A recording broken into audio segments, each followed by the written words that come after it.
काही धर्माचाच एक बिझनेस काय म्हणूया, बिझनेसचं मूळ आहे त्याच्यामध्ये. पण मराठा समाजामध्ये असं कोणतं मूळ नाही आहे, किंवा नोकरी करायची आहे, सरकारी नोकरी करायची आहे. MPSCची पोर आपण पुण्यामध्ये पाहतो, लाखोच्या संख्येनं आज त्या परीक्षेच्या तयारीसाठी आलेली असतात. मग अशा लोकांमध्ये ज्यांच्याकडे भांडवल नाही, ज्यांची परिस्थिती नाही, आणि मग असे सहजासहजी उद्योजक घडू शकतात का?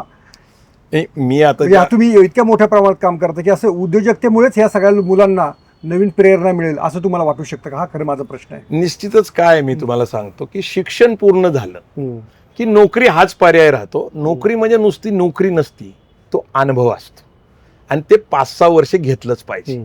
जसं आपण अनुभव घेत जातो त्याच्यामध्ये जर पैसे सेव्हिंग करायला सुरुवात केली तर थोडीशी रक्कम तशीच आपल्याकडे जमती. एका रात्रीत तांब्या पितळाची माडी बांधायसाठी ते काही गाढवाचं लग्न नाही, ह्याला कष्टच करावं लागेल. आज आपण सतीश मगरांचं नाव घेतो, BG शिर्केंचं घेतो, विलास शिर्केंचं गेलो, मागचे 30 वर्ष त्यांचे कष्ट आहे. त्यांची जरी सुरुवात बघितली तुम्ही तरी एक सामान्य माणूस आहे, त्यांचा व्यवसाय नव्हता त्यावेळेस, जस्ट शिकून ते बाहेर पडले, चुकत शिकीत इथपर्यंत आलेले. मी तुम्हाला सांगतो माझ्या आतापर्यंतच्या म्हणजे अनुभवातनं सांगतो, 8वी नापास असलेल्या राहुल पापळचा आज आईस्क्रीमचा व्यवसाय 25 कोटीचा आहे.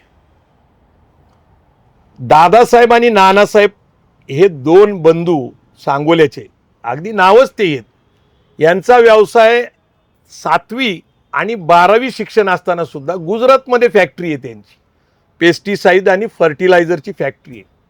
किंवा प्रभाकर शिंदे 10वीला 6 वेळा नापास झाला, पण आज वीर फिटनेस नावाचा त्याचा स्वतःचा ब्रँड आहे. आता तुम्ही मला सांगा की मी तुम्हाला आता तुम्हाला एक उदाहरण सांगतो. सुरेश पळकाळे ITI झालेले आहेत, पॅजो कंपनीत बारामतीला कामाला होते.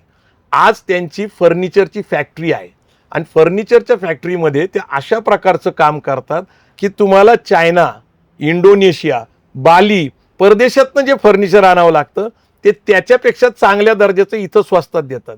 किंवा इथं दशरथ जाधव आहेत हडपसरला, त्यांचं SP ट्रेडर्स म्हणून आहे, ते बिर्ला सिमेंट आणि स्टील, जे रॉ स्टील लागतं आपल्याला बिल्डिंग मटेरियल, त्याचा व्यवसाय करतात. बिर्ला सिमेंटचे ते 1995 पासून आज ताग आहेत, देशातले नंबर 1चे विक्रेते. त्यांचं शिक्षण किती आहे? ITI. शिक्षण हे महत्वाची गोष्ट आहे का? आहे, पण शिक्षणाबरोबर अनुभव घेतला पाहिजे आणि इच्छाशक्ती असली पाहिजे. मी तुम्हाला सांगतो की ज्या छत्रपती शिवाजी महाराजांना आपण मानतो त्यांचा इतिहास आपल्याला माहिती आहे, पण छत्रपती शिवाजी महाराज यांनी त्यांच्या आरमारच्या माध्यमातून आपण बघितलं की समुद्रमार्गी त्यांनी सुरक्षितेसाठी आरमार उभं केलं. त्यांना माहिती होतं की बाबा परकीय राजवटीकडून धोका आहे असं म्हटलं जातं, हा इतिहास ऐकला. पण आरमारच्या माध्यमातून शिवाजी महाराजांनी आंतरराष्ट्रीय व्यापार केला 9 कोटी रुपयाचा. हे डॉक्टर प्रकाश पवारांनी सकल जनवादी शिवाजी हे सकाळ पेपरनी प्रकाशित केलेल्या पुस्तकात सप्रमाण मांडलेले. 9 कोटी 350 वर्षापूर्वी शिवाजी महाराज उद्योजक व्यावसायिक होते. शिवाजी महाराजांना आपण प्रेरणा मानतो. शिवाजी महाराजांनी आपला राज्याभिषेक केला त्यावेळेस सिंहासनाबद्दल आपण बोलतो.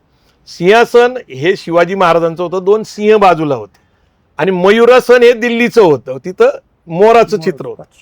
पण सिंहासन महत्वाचं काय आहे त्याचं अनेक विश्लेषण करू शकतो, पण त्या सिंहासनाचं वजन किती होतं? 32 मन, 1 मन 40 किलोचा.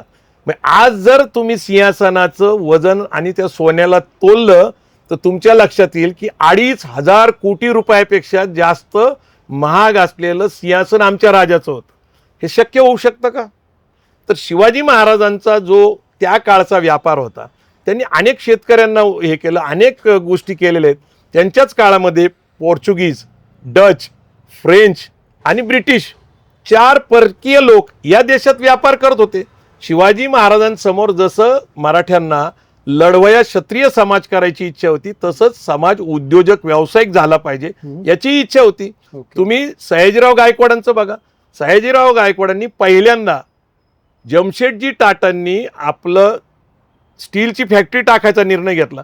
पहिले आर्थिक मदत तर महाराजा सयाजीराव गायकवाडांनी केली. बरोबर. त्यांनी तिथं एक कापड मिल काढली बडोद्याला, युनिव्हर्सिटी काढली. तुम्ही बघा ना आमच्या राजांचा इतिहास, अगदी कोल्हापूरला बघा. शाहू महाराजांनी देखील अनेक उद्योग, शाहू महाराजांनी शाहू मिल काढली, राधानगरी धरण बांधलं पाण्याचं.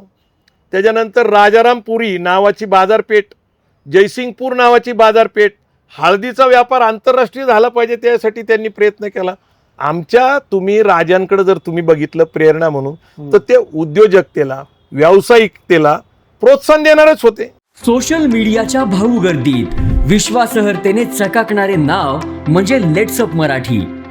सगळ्यांना, सगळ्या नागरिकांना ती स्पीच, ती लेट्सअप वरील मुलाखती म्हणजे विचारांचा खजिना. त्यानंतरच्या निवडणुकीमध्ये मला सोडून गेले. बातम्या केवळ वस्तुस्थिती सांगणाऱ्या, न प्रोपगंडा, फक्त जनतेचा अजेंडा. क्योंकि आने वाला कल जाने वाला है, जाने वाला कल आने वाला है. राजकारण, मनोरंजन असो की क्रीडा क्षेत्र, महाराष्ट्राची स्पंदने संवेदनशीलतेने टिपणारे माध्यम म्हणजे लेट्सअप मराठी. जगासोबत एक पाऊल पुढे राहण्यासाठी लेट्सअपचे ॲप, सोशल मीडिया आणि वेबसाईट सोबत कनेक्टेड रहा.